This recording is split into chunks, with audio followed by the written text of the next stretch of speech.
Ya, entonces, la presentación se llama Límites con afecto. Es una charla sobre crianza, está pensada de forma genérica para papás, mamás, familiares que tienen niños, niñas o adolescentes.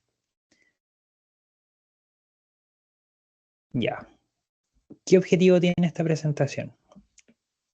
Esta presentación tiene el objetivo de entregar conocimiento sobre el estilo de comunicación asertivo para favorecer el desarrollo psicológico de los niños, niñas y adolescentes, clarificar el concepto de disciplina, porque habitualmente se asocia como a cosas similares al castigo o a restricciones que, que van en una línea distinta a favorecer el desarrollo psicológico de los más chicos. Y por último, presentar la disciplina como un componente afectuoso y necesario en la crianza. Entonces, por una parte, va la necesidad de atender a las necesidades afectivas de los más pequeños y al mismo tiempo la disciplina que complementa este elemento afectivo. Ya, primero, tratar a nuestros hijos, hijas con el mismo respeto que trataríamos a otra persona.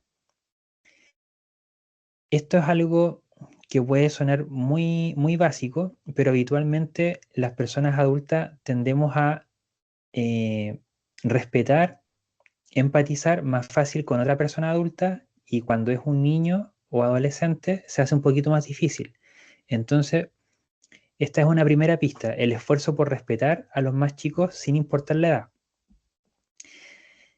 Otra cosa igual que aparece frecuente de parte de los padres es como el, el temor o el prejuicio de que para ser papá o mamá hay que hacer todo perfecto, hacer todo bien. Y eso igual en algunos casos se transforma en una autoexigencia que pasa a ser estrés, estrés adicional en la crianza que no necesitamos. Entonces, otra pista importante es que ser papá, ser mamá, ser familiar de un niño, de un adolescente, no requiere en ningún caso hacer todo bien, porque es difícil que un ser humano haga todo bien.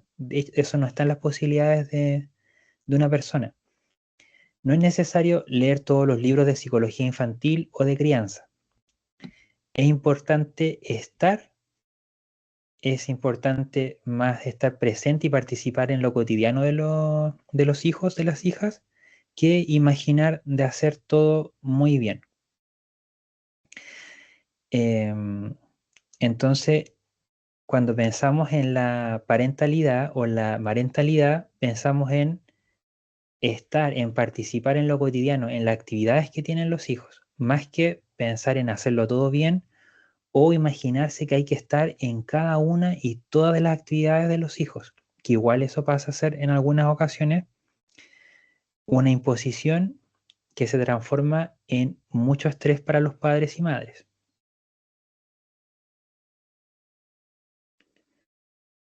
Ya. Eh, si ustedes buscan, por ejemplo, en internet o en libros, se van a encontrar que existen muchos títulos de crianza. Por ejemplo, crianza respetuosa, crianza consciente, crianza asertiva. Si bien cada uno de estos estilos de crianza tienen matices, propuestas que tienen varias cosas en común, hay algunas cosas particulares.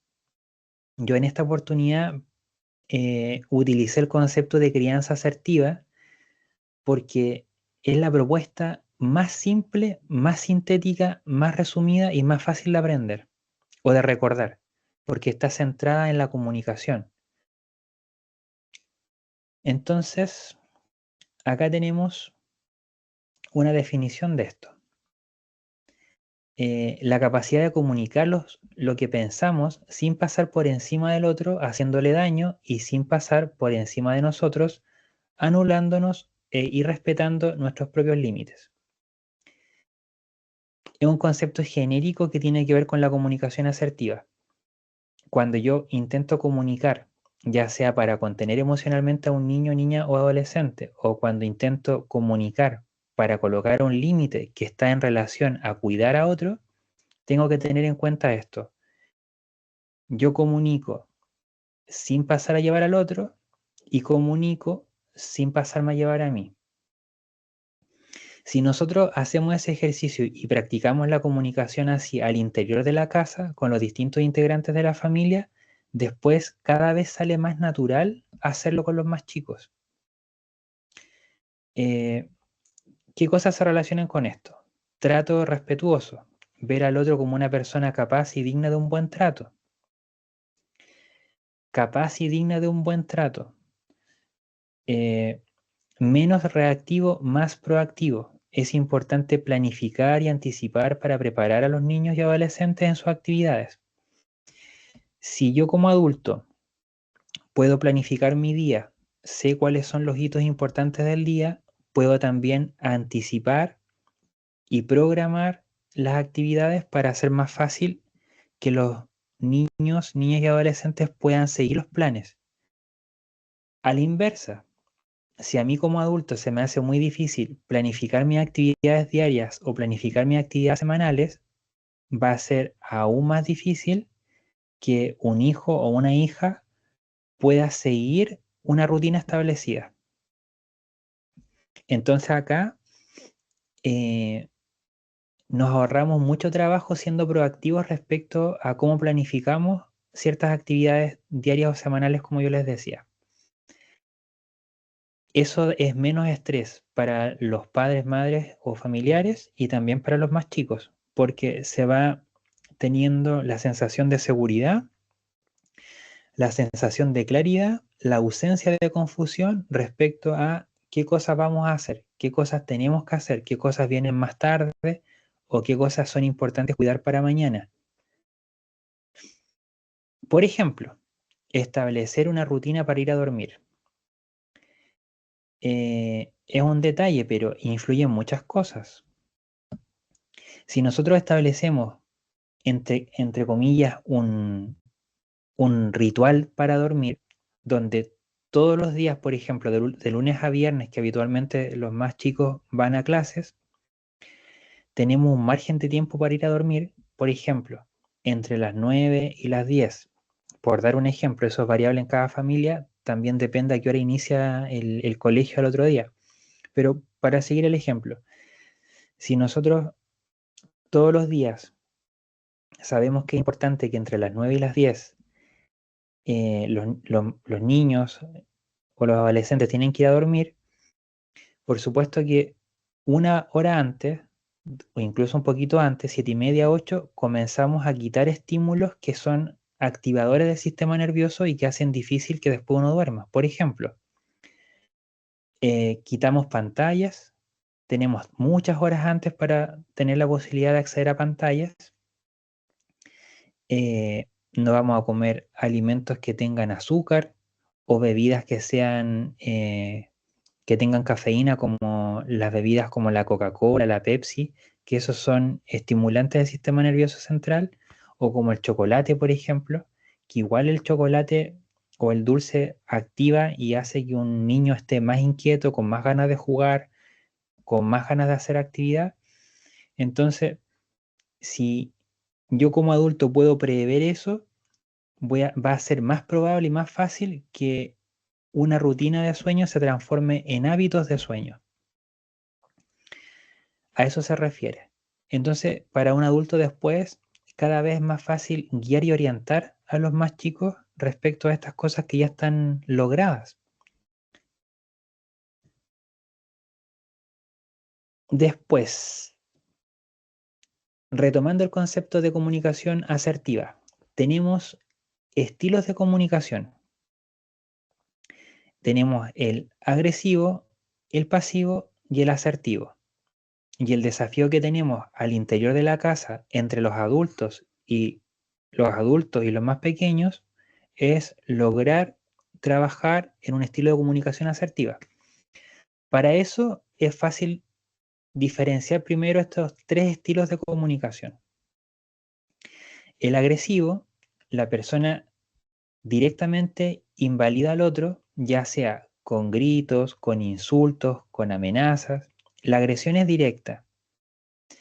El pasivo agresivo la agresión es indirecta, hace dudar, genera confusión o incluso induce el sentimiento de culpabilidad.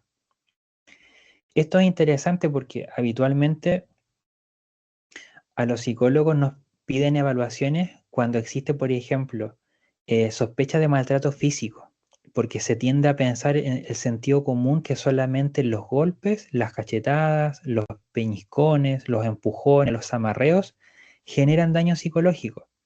Pero es igual de grave, es igual de dañino o peor la agresión psicológica, porque en vez de favorecer el desarrollo psicológico y brindar habilidades a las personas para ser autovalentes después cuando son más grandes, por ejemplo, el estilo pasivo-agresivo de comunicación genera un deterioro y genera una limitación a la autonomía. El hacer dudar, el generar confusión, el inducir sentimientos de culpa, cuando eso es todos los días, durante semanas, durante meses, existe un daño en la autoestima, en la seguridad personal y por supuesto en la iniciativa para hacer cosas que un niño o un adolescente debiera experimentar. Y después tenemos el estilo de comunicación pasiva, que sería no expresar ni defender la opinión o el interés, tender a ceder ante las peticiones de los otros. Entonces, cuando nosotros queremos comunicarnos para generar habilidades en los niños y adolescentes, las primeras pistas que tenemos es no utilizar la comunicación agresiva, no utilizar la pasivo-agresiva y tampoco nos sirve la comunicación pasiva. Porque ceder ante todas las peticiones de los más chicos tampoco genera recursos ni tampoco genera autonomía.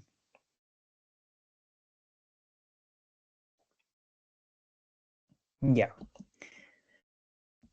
Mitos de la crianza asertiva.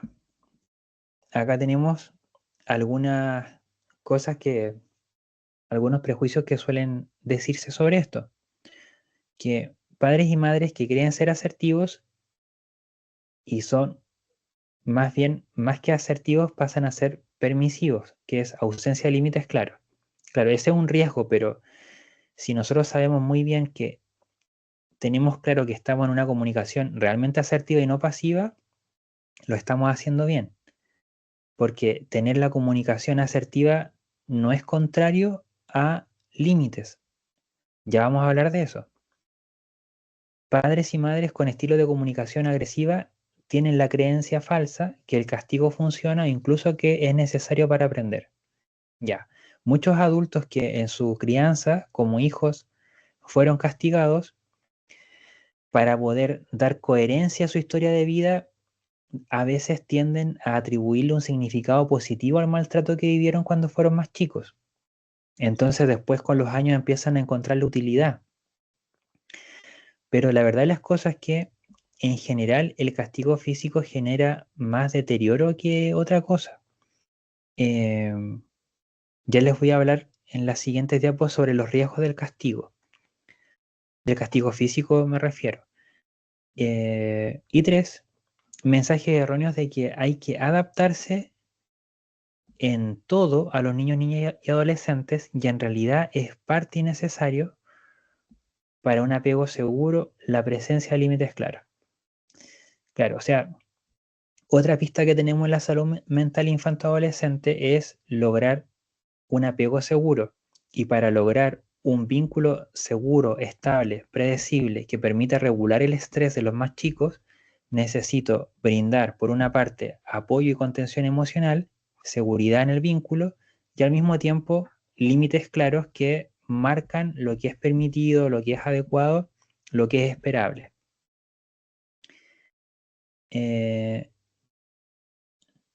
Ya. Otra pregunta que tienen los papás más jovencitos, las mamás más jovencitas, cuando recién están con sus hijos más pequeñitos, es yo intento aplicar todo lo que he aprendido de crianza con mi hijo o con mi hija, pero mi propio papá o mi propia mamá me desautoriza o hace juicios negativos de lo que estoy haciendo. ¿Qué podemos hacer con la familia extensa? Primero, otra vez, ejercitar un estilo de comunicación asertiva. Es muy difícil, pero hay que intentarlo. Es importante respetar a otros y también respetar tus propias elecciones y decisiones. Tu decisión igual merece respeto. Claro, o sea, si yo, bueno, en general pasa que los papás, las mamás, intentamos, los que somos papás, siempre dar mejores oportunidades educativas a los hijos o a las hijas. Entonces también es esperable que si una persona recibe una mejor educación que la generación anterior, por supuesto que van a haber diferencias de perspectiva y diferencias de cómo se hacen las cosas. En esa diferencia que es esperable que ocurra, tenemos que ejercitar lo mismo que estamos planteando. O sea, un papá, una mamá, una pareja tiene el derecho de poder cuidar su elección respecto a cómo va a educar, cómo va a criar a su hijo. Y eso es algo válido en sí mismo. Hay algunas ideas cuando uno está realmente desorientado en cómo proteger su elección de crianza frente a la familia extensa.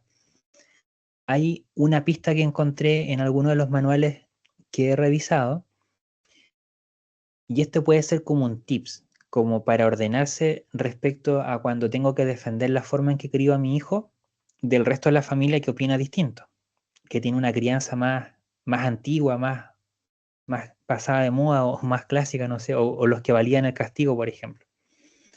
Eh, tenemos acá los siguientes 4 puntos que, por ejemplo, yo puedo plantear lo que veo, lo que observo en el comentario negativo que me hacen, lo que me hace sentir a mí como persona, luego planteo lo que yo necesito y 4, lo que pido. Por ejemplo, imaginémonos que el abuelito dice, le haces todos los gustos a, a tu hijo, a tu hija, lo estás malcriando. Entonces uno puede hacer el ejercicio, decir, lo que veo es que eh, estás preocupado respecto al resultado de cómo yo estoy tratando a mi hijo. Lo que siento es que me hace sentir mal porque tú me estás hablando fuerte, enojado, o tal vez me estás gritando, no lo sé. Lo que necesito es que cuando tú quieras conversar o opinar respecto a cómo trato y crío a mi hijo, que ojalá lo hagamos en privado, calmado, no delante de los niños, no cuando estoy haciendo una corrección, que eso sería más o menos lo que yo pido, que cuando tengas algún tipo de opinión o duda respecto a cómo trato a mis hijos, lo podamos conversar de manera tranquila y nos dediquemos a eso. Ya, ¿por qué puse ahí esos tips? Porque cuando existen momentos, esto pasa en lo cotidiano muy rápido. Entonces, ¿qué me toca escuchar a mí en la consulta? Yo estaba intentando corregir a mi hijo y apareció mi papá, apareció mi mamá, apareció mi suegra o apareció mi suegro. Y me sentí pasado a llevar. Y yo me enojé con él o con ella y le respondí más feo. Y después terminamos discutiendo los dos, más el niño llorando. Entonces, claro, acá si yo puedo anticipar y comunicar en momentos diferentes, voy a estar en un escenario menos tenso, menos estresor, menos amenazante. De todas maneras, son cosas que hay que hacer, aunque no nos guste o sea incómodo. Eh, ya,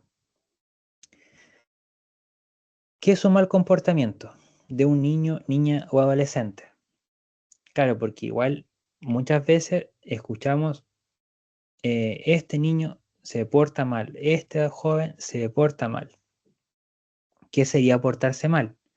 Por ejemplo, desobediencia, falta de colaboración, miedo, mala forma de contestar, niños que son enojones o irritables, falta de colaboración, falta de iniciativa. Cuando uno tiene el tiempo suficiente para conocer en profundidad qué pasa con ellos, nos encontramos que en muchos casos es lo que está acá abajo del iceberg. Sentimientos de incomprensión, sentimientos de soledad, cansancio, falta de conocimiento respecto a lo que se espera que haga el niño o niña o adolescente, conducta no apropiada para la edad, falta de autocontrol, baja autoestima, incapacidad para decir no. Entonces, en muchas oportunidades, cuando nosotros como adultos observamos que un niño se porta mal, entre comillas, no necesariamente es porque nos quiera hacerla pasar mal a nosotros los adultos, sino que en muchas ocasiones, o en la mayoría, obedece a una falta de capacidad o una falta de desarrollo para lograr ciertos comportamientos que los adultos esperan.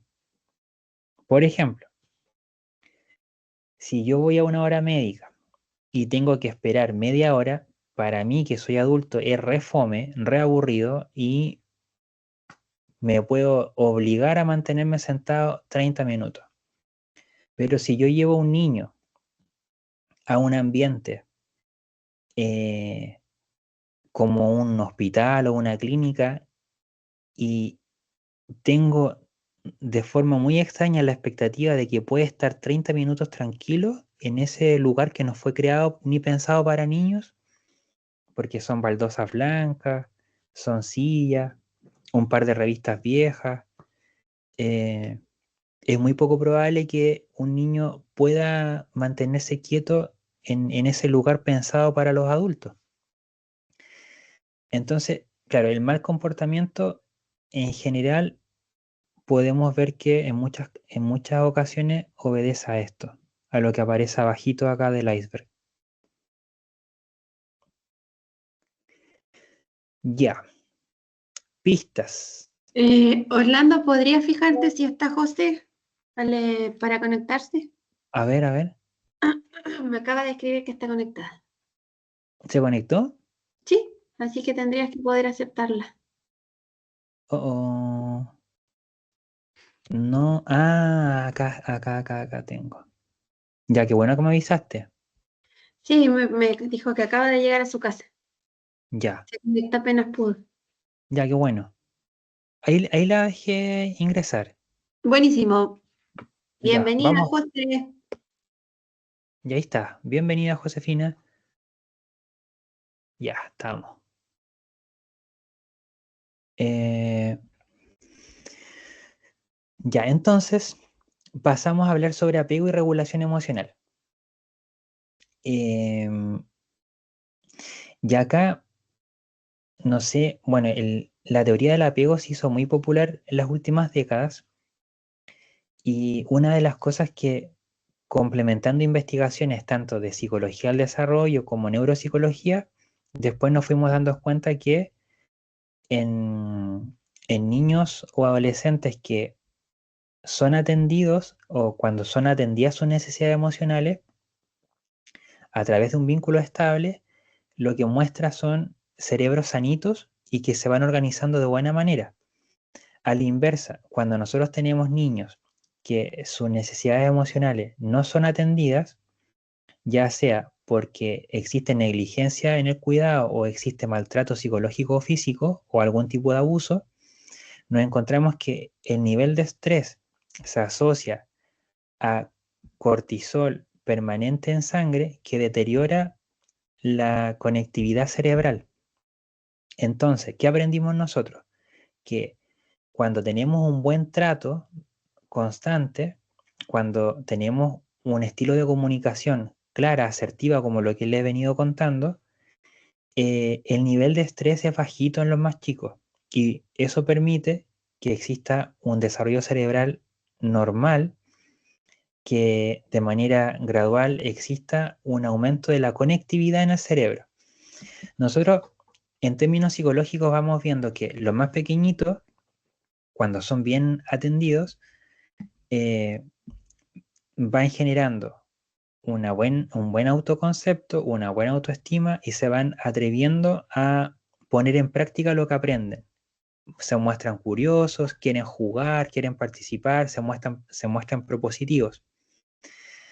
Y a la inversa, cuando tenemos niños o adolescentes que viven permanentemente sometidos a estrés, vemos lo contrario. En vez de ir generando capacidades, se mantienen otro tipo de expresiones. Ahora, acá yo le hice un dibujito, esta flechita fue para recordar que nuestras capacidades psicológicas se van asociando al desarrollo cerebral y el desarrollo cerebral, la conectividad es de la parte inferior del cerebro, que es nuestro lado más primitivo, a la parte más evolucionada, que es nuestra parte pensante. Entre la adolescencia y la adultez es donde podemos decir que se nota con mayor claridad cuando existe la capacidad de autorregulación emocional, sobre todo en la adultez emergente.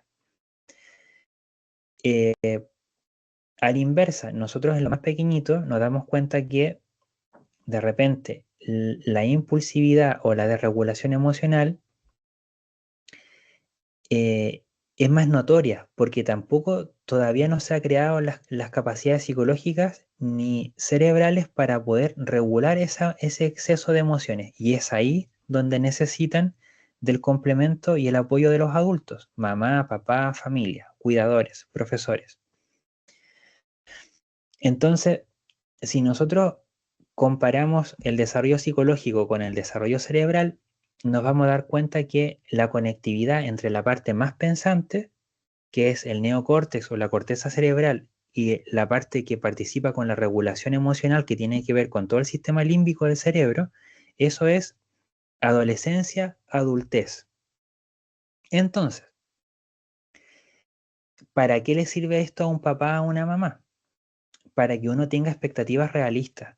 Porque si yo me imagino con un niño de 7 años que estalló en llanto porque no pudo regular sus emociones, y yo le grito y le digo, cálmate, gritando, o yo mismo exaltado, lo que estoy haciendo es intensificar una emoción desregulada. ¿Por qué? Porque en términos evolutivos, en términos del desarrollo, no es esperable que un niño pequeño sea capaz de regularse solo cuando emocionalmente está excedido. Incluso en la adolescencia nosotros podemos notar que a pesar de que existen más recursos respecto a regular las emociones en comparación a un niño, aún así es normal y esperable que cada cierto tiempo oscilen comportamientos impulsivos y después se van regulando, por supuesto. Entonces, si yo tengo conocimientos básicos del desarrollo psicológico y cerebral, sé que puedo esperar de un niño, niña o adolescente según su edad. Y también me sirve como adulto para no frustrarme respecto a las expectativas que yo me hago. Porque tal vez si yo me imagino que un niño de 6, de 5 o más chiquitito se puede calmar solo cuando está llorando, claro, seguramente me voy a sentir más frustrado porque mi expectativa no se cumple. Entonces, para eso sirve saber cosas básicas del desarrollo psicológico y cerebral, para adecuar las expectativas.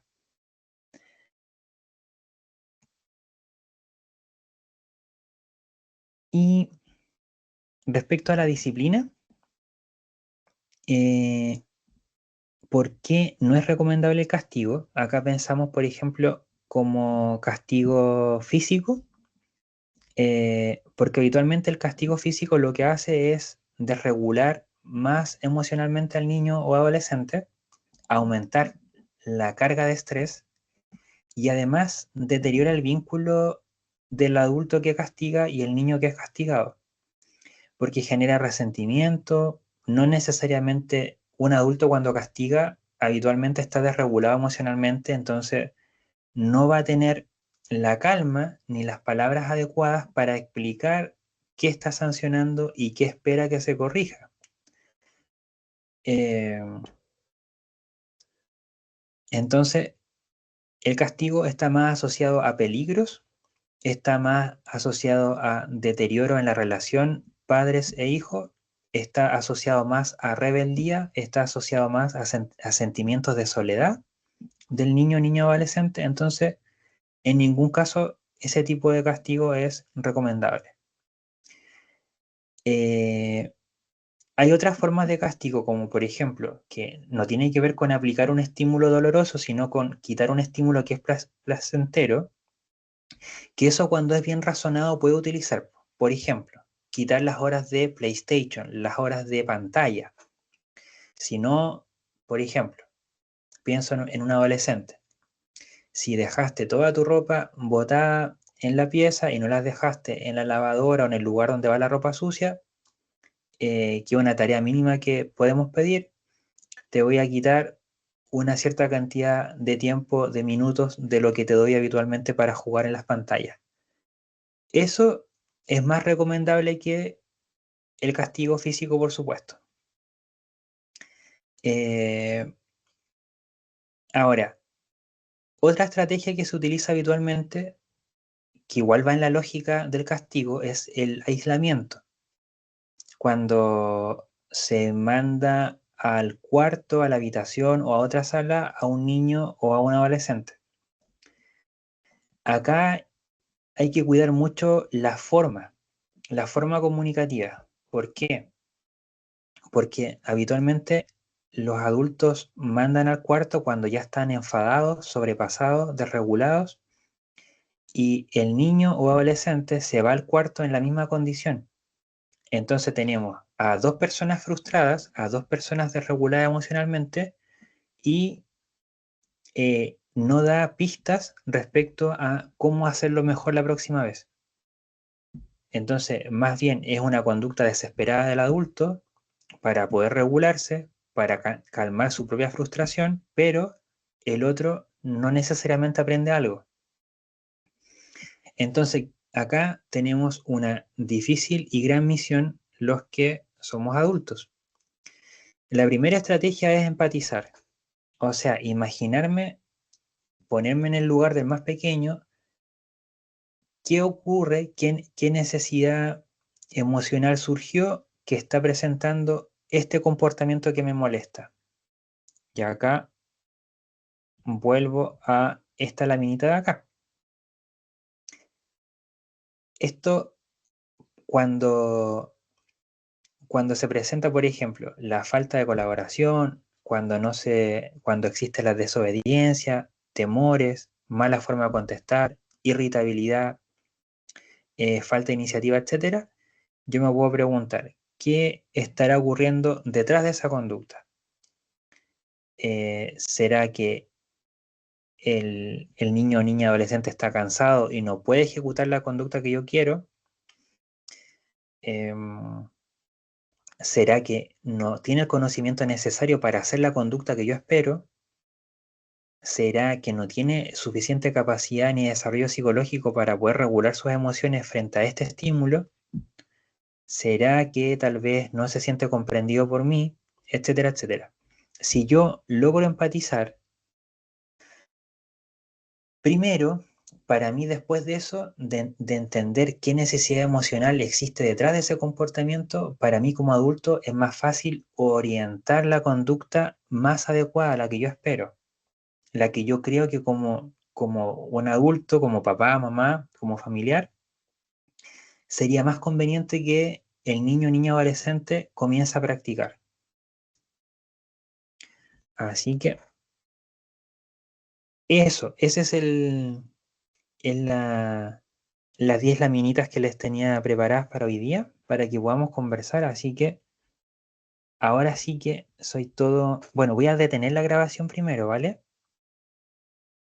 Ya, dame un segundito, detengo la grabación y quedo atento a sus preguntas.